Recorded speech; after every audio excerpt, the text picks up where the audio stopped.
क्या आप जानते हैं शिवलिंग पर बेलपत्र क्यों चढ़ाया जाता है?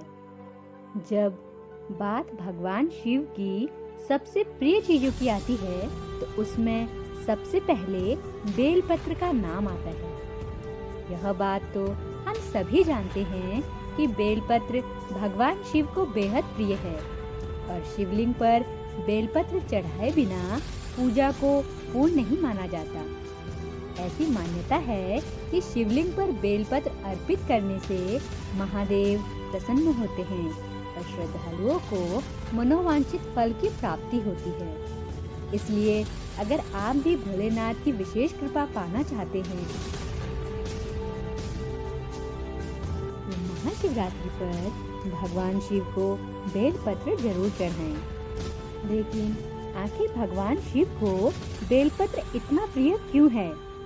तो जानते हैं बेलपत्र का महत्व और इसके पीछे की एक पौराणिक कथा। बेलपत्र में 3 पत्तियां एक साथ जुड़ी होती हैं, जिसको लेकर कई तरह की मान्यताएं प्रचलित हैं। 3 पत्तों को कहीं त्रिदेव, सृजन, पालन और विनाश के देव ब्रह्मा, विष्णु और शिव, तो कहीं 3 गुणों सत्व, रज और तम, तो कहीं 3 आदि ध्वनियों जिनकी सम्मिलित गूंज से ओम बनता है का प्रतीक माना जाता है। बेलपत्र की इन 3 पत्तियों को महादेव की 3 आँखें या उनके शस्त्र त्रिशूल का भी प्रतीक माना जाता है। तो अब जानते हैं बेलपत्र चढ़ाने से जुड़ी एक पौराणिक कथा।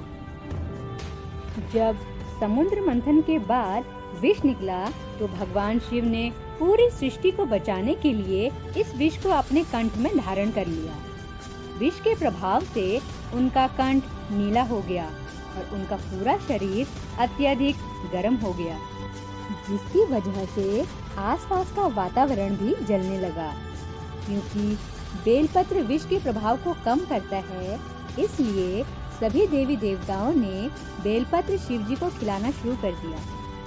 बेलपत्र के साथ शिव को शीतल रखने के लिए उन पर जल भी अर्पित किया गया।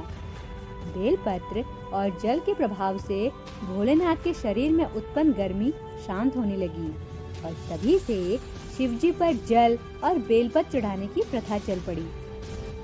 तो चलिए अब जानते हैं शिवलिंग पर बेलपत्र चढ़ाते वक्त किन बातों का ध्यान रखना चाहिए। शिवलिंग पर हमेशा 3 पत्तियों वाला ही बेलपत्र चढ़ाएं। बेलपत्र को भगवान शिव को अर्पित करने से पहले अच्छे से धोकर ही इस्तेमाल करें। जब भी भोले शंकर को बेलपत्र चढ़ाएं तो इस बात का ध्यान रखें कि बेलपत्र चढ़ाने के बाद जल जरूर अर्पण करें। बेलपत्र चढ़ाते समय ओम नमः शिवाय मंत्र का जाप भी करें। हर हर महादेव।